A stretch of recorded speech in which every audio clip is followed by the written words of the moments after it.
Welcome to the 2025 Mammoth Tuff. My name is Mike Hecker. I'm the race MC. Thank you to Zach for Gravel Bike California. Come on out to our event year after year.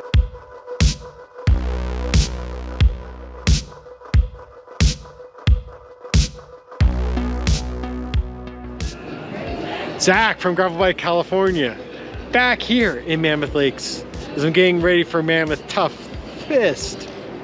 Now, last year I did this short course along with my wife to highlight the beauty of the Eastern Sierra, but I've been shirking responsibility for many years, avoiding the long, and this is the year that I actually tackle it. Now, somehow I timed it along with being a gravel UCI World Series race, so yeah, you won't see me there probably with my performance, but I do not think of this as a race, but as a complete weekend. So, got nothing else left, but let's roll! The excitement for year 5 of Mammoth Tuff was palpable. Crossing paths with cyclists on the way up on 395, taking my typical pre-Tuff diversion, this time in the Alabama hills, for a short ride along Movie Road, using the fat bike for gravel recon purposes, first taking a quick jaunt over the most popular trail leading to the iconic Mobius Arch, then exploring some other close by offshoots, always awed by these geological formations that need a stronger explanation than I can provide, where dead ends were a visual delight, but with the rain clouds fronting Mount Whitney, it was time to head towards Mammoth.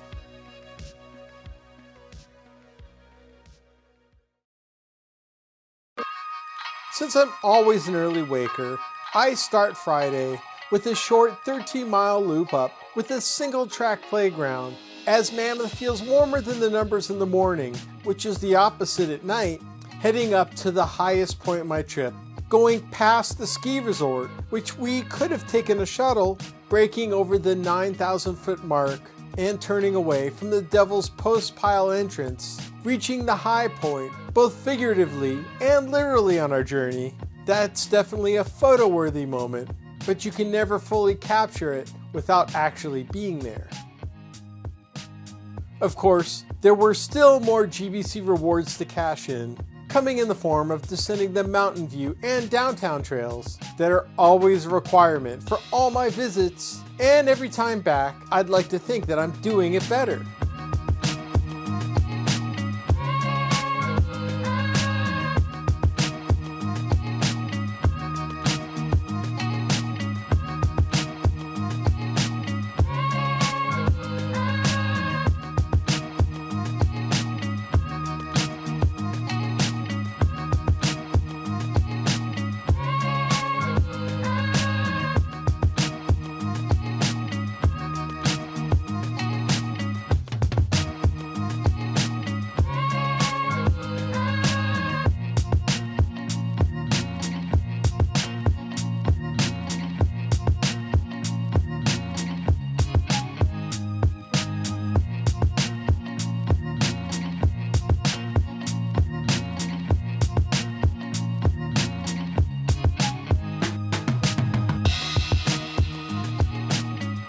With still plenty of time to make it down to Footloose Sports, hosting the official Shakeout ride along with Thank Gravel It's Friday, with a sunny demeanor that was just about to change, not looking ominous upward at the start, and even harder to figure once we were in the forest, as this route covers the start of the middle and short distances, quickly changing surfaces, playing catch-up on this climb, not a problem, beginning at a steady pace, definitely causing the group to bunch up, but being very familiar with the section, like Nolan from the Bike Sauce, I wanted to move up, as the downhill isn't an easy transition for the uninitiated, as Ben Delaney would soon get the hang of it, trusting in my suspension fork, 55mm tires, and my Redshift C-post, allowing me to keep most of my weight on my saddle, helping me from bouncing around as much, able to hold a faster and truer line that I hope would pay dividends tomorrow, although I'd go narrower like Chris Johnston if I was doing the middle course, with the group making our first regroup just as the rain introduced itself, and knowing about its likelihood a few days before. This was actually a godsend, as you'll see later, although it was coming down harder than I expected, but it was all gone by the time we reached Sawmill Road. That normally plays as a miserable final dirt climb, but the deep sand emblematic to this torture was gone, meaning it was pretty smooth riding from there. Glad that the new addition of these last 3 miles of dirt could be ridden in the big ring, if that's still a thing, though I knew I had to enjoy it now, knowing my demeanor would be different almost 90 miles in, because all this would be more of a blur come tomorrow. There's one more act for the day, and it's a fun one, with everyone cleaned up and ready for packet pickup, where there's a number of handy vendors abound, able to give you options on any last minute needs, and Bellwether was there to help the unprepared, along with a new line of tough gear for this edition. You could feel the energy brewing for today's main event, with me on the sidelines for the annual Mammoth Buff beer run. That was a good thing, with these international heavyweights and a number of rookies not knowing what depths they'd reach. But I really enjoy being on this end of the camera, appreciating it's a lot harder to chug at elevation than it looks, especially with people yelling in your face. Not seeing smiles, you'd have to consume 2 more, with precision clearly faltering on every lap. A shame to see these finely tuned athletes wasting away their training, questionably prepared for more reinforcements, with Canadian Scott Lundy taking the W, while the skin suit is still under protest. It was time for race day, with weather as perfect as you'd want. Excited to see the Grizzly Cycles contingent, a majority of which riding single speeds, as many were thinking ahead about how the next few hours would unfold, while some showed up clearly unprepared to get rolling. I focused on a few priorities over these 89 miles, first experiencing Antelope Springs Road for the first time, yet conserve energy for the second half 16-mile climb, including the scenic Chidago Canyon, punctuated by the difficult Deer Springs at the apex, where the final 25 miles punch above the numbers. The ride started promptly at 7:30, as well as hitting my wheelie quota early, with the first 4 miles being controlled start, heading down Highway 203 with the sunlight negating the chill temperature-wise, while also igniting the race's intensity, which I wasn't much a part of, already way off the back. And as much as I love racing, I've always come to Mammoth tough to ride. Fine too, knowing my legs didn't have spring anyways, because to me, this was a journey, one I wanted to soak all in.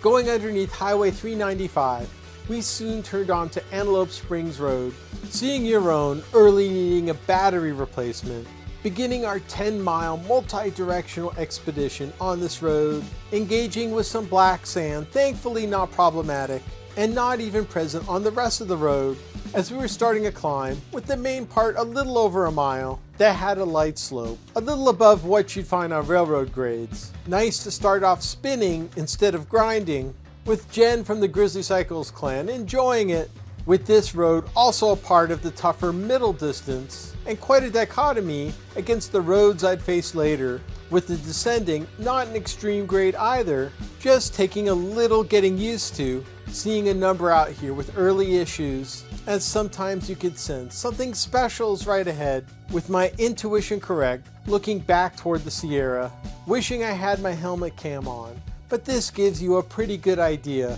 But there was a lot more goodness on this descent, crossing over to the other side of this ridge, absorbing the views into Little Antelope Valley that I wasn't the only one enjoying, surprised to see even more problems appear, with smooth sailing for me so far. Following the definition of valley, some climbing would soon be coming up, this one only a third of a mile, yet still yielding outstanding views. Wishing I had ridden this portion before, plateauing very quickly, and soon losing the forest aesthetic, feeling fully entrenched in Owens Valley vernacular, with these wide, grainy roads where you swing to avoid washboard, to rolling across these plains, coming to terms with the scale of the mountains, not thinking we'd have a cattle guard to cross, by not really seeing any cattle in this region, But the timing turning onto Owens River Road couldn't be better. Seeing the steam breaking through the morning air, loving the contrast of this Eastern Sierra gold against these other non-solid elements coming into conflict. And if there's bike conflict, this is the place to be. Crossing Hot Creek, that's a feature always worth slowing down for.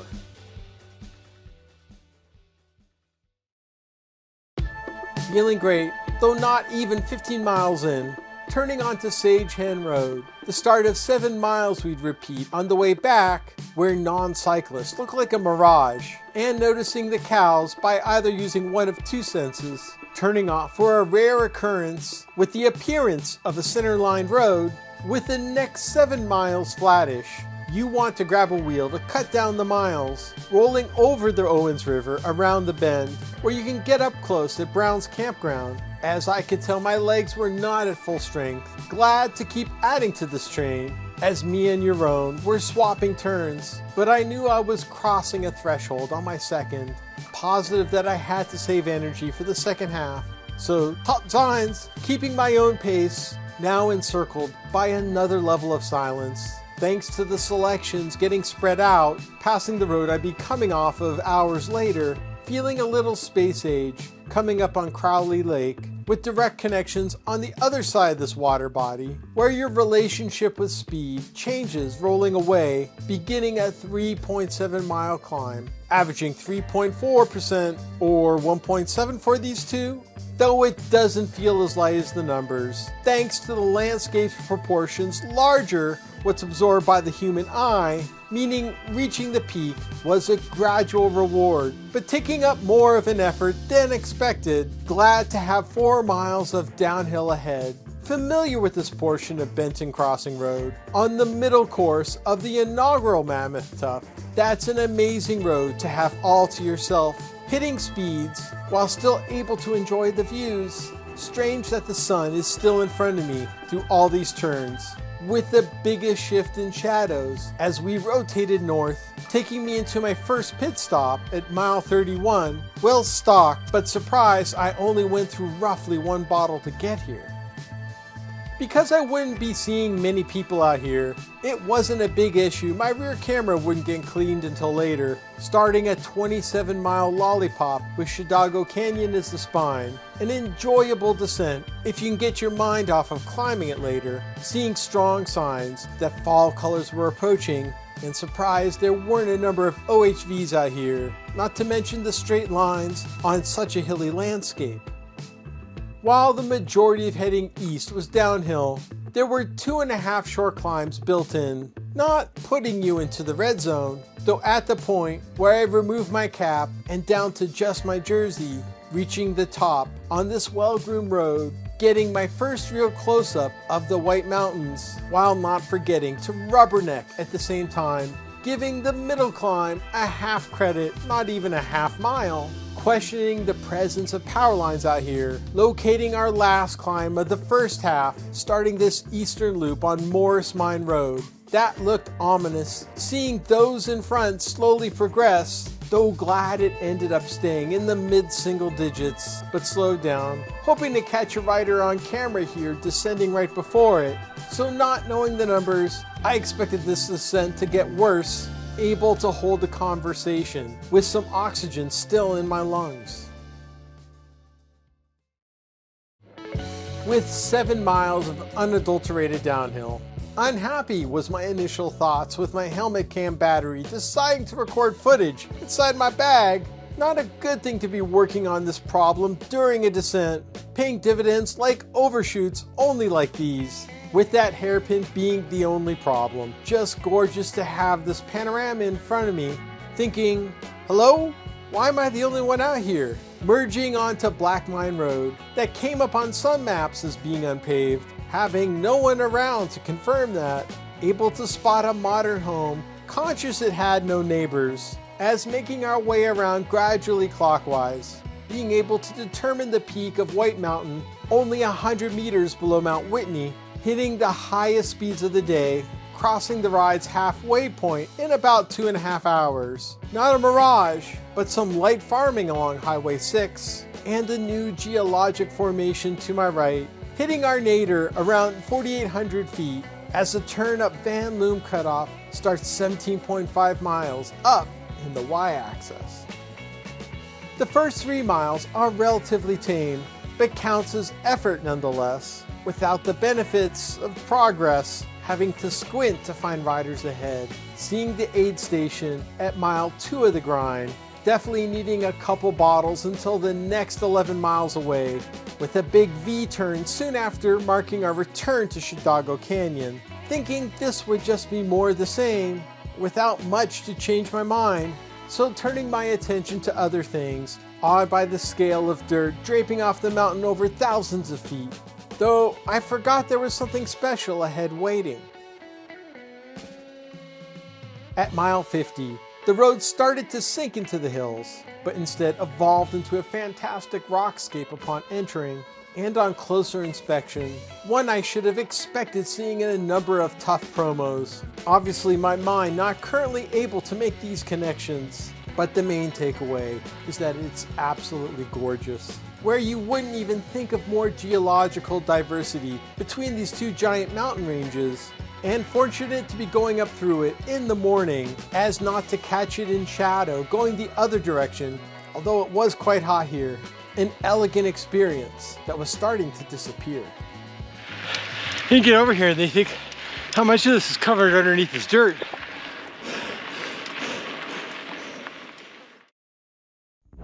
Leaving the tinted canyon put me on the second half of this 5-mile stretch that stayed consistently near 7%, but all this exposure was starting to weigh, seeing someone ahead encouraging me that I was on the right track, and closing off this loop felt like the end of a chapter. Glad to get some relief from the grades, and we were both relieved that we convinced each other we weren't mirages, with my enthusiasm getting that needed boost, passing my spirit animal Kevin still single speeding away, feeling that my goal of getting in before 3 o'clock was still attainable, though being mindful that the riding might not be as friendly as it looked, with objects in the rear view, maybe further than they appear, knowing to use momentum when the chance arrives, appreciating a higher density of company, even knowing it could be fleeting, with riders coming from near and far, like Sebastian making the trip from New York City,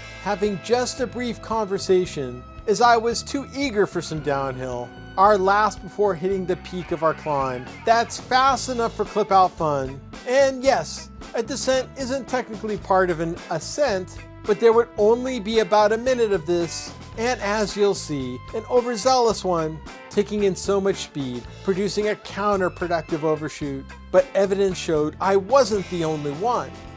Now that we know what inefficiency looks like, it was time to get going.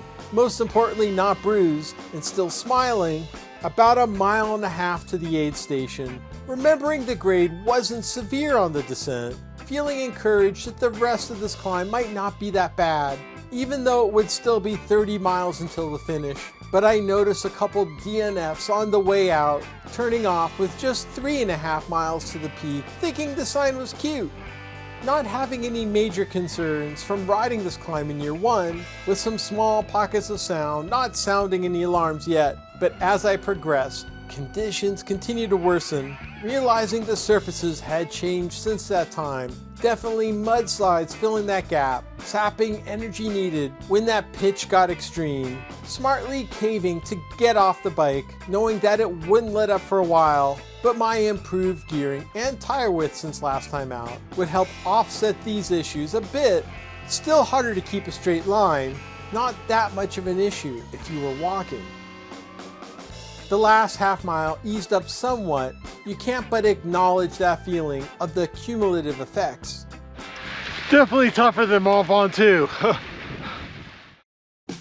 This 5-mile dirt, or should I say sand descent, was the main reason for my 55s. Remembering the first couple of minutes being the most technical, bouncing around through this brownish tint, but losing its saturation is where the surface softened up more, where once you stopped, it was hard to get moving again even with gravity, meaning it's the most you'll pedal going downhill. As sunblock was starting to blur my vision, but I couldn't make out the formation ahead, not expecting to come across this flock of sheep or its supervisor acting like it had job security, regretting pausing for this photo shoot. Hard to get going again, as this section is just one reason why Mammoth Tuff is more difficult than the numbers. That because the profile implies coasting, while instead pedaling hard in reality. And it does let up on the bottom half, but the wider tires still play better here, with more traction to stay on that straight line, and remembering to keep my weight down on the C-post, eagerly assisting me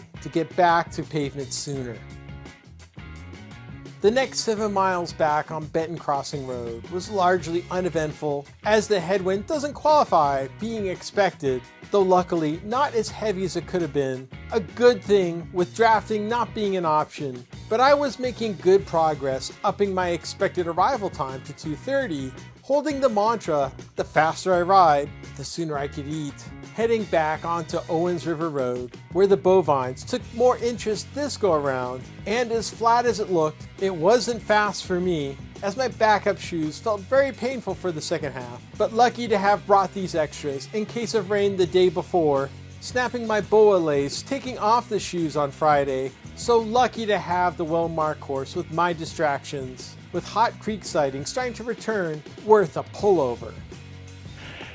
Most people don't do this, but they should. I would have believed any number of miles left, someone told me after the last station, but it happened to be 12, telling Charles we should make it back by Sunday. At this point, not distinguishing if the road was grittier or my limbs weaker, considering taking a room at the Hot Creek Hatchery if available. Now making the connector on Highway 395, where vehicular traffic doesn't interfere, though no cyclists either, which would have been appreciated for drafting purposes. Forgetting about this early exit before 203, sharing with those just out for a spin, bringing the temperature down, not expecting to be this close to finishing, ready to repeat yesterday's Sawmill section, as I reflected Jeff's worn but thankful demeanor that the lack of sand from the day before was not an anomaly, as this could have been a dubious spot for a pick, but I was holding up well for the camera, turning off onto our less direct road to Shady Park, only adding a quarter of a mile, but at this point, numbers matter. Emerging into the recreation area, though delving back soon into the forest, appreciating what a commodity shade is. Not getting the most out of the single track this time, serving a more utilitarian purpose here, as hitting the home stretch on Highway 203 feels longer because of its width, telling Andrew just under 2K to go. Cruel, with the end seemingly in sight, with the finish waiting after one last turn into the village. A perfect setup for an attitude adjustment, satisfying to cheer for others coming in, seeing the celebrations of the reunified, swapping stories about our day, and I'm sure Kevin's feet have some tales to tell, as it was time to hang out in the village, find a spot to unwind, because everyone here is your friend. And hats off for those like Austin, Jorge, and others persisting on the toughest of them all. The Sunday awards and raffle are great excuses to extend the weekend and to do some high stepping up to the podium, but there's a lot of focus on the dozens of prizes and the amount of scrutiny to prioritize when your number is called. And if you're smart, you make sure to have a lot of them, as the DI2 group set was the most tantalizing. Feeling shame, I'd have to wait another year. But I'd make up for it driving out of town to ride McGee Creek. A 3.5 mile climb, vert heavy in the first third, but another quiet entry into the Sierra, rolling in under these 10,000 foot giants. Just another one of these ethereal experiences. One that can also be done on horseback, and even reaching the end of the road, I couldn't help but go trail for some more dirt, because when you come out to Mammoth Tuff, the mountains are always calling. So, having been to a few of these, I can't believe to say that this clearly was my favorite. Probably because doing the long gives you an opportunity to see a lot more and to straddle both sides of the Owens Valley and the scale. Just gorgeous, especially Chidago Canyon. So, hats off to Dave and Amanda. They should take this hand and kind of do this a little, because it was, once again, a fantastic event. And the more you get to explore out here, the more it pays off. you know what they say, when the going get gravel, the gravel get Mammoth tough. Still workshopping it, but we'll roll with it. And if you want to support us, please go ahead, hit the like, subscribe button, go to our shop, and please support us on Patreon so we can bring you more from the state of dirt. Yes, that's still it.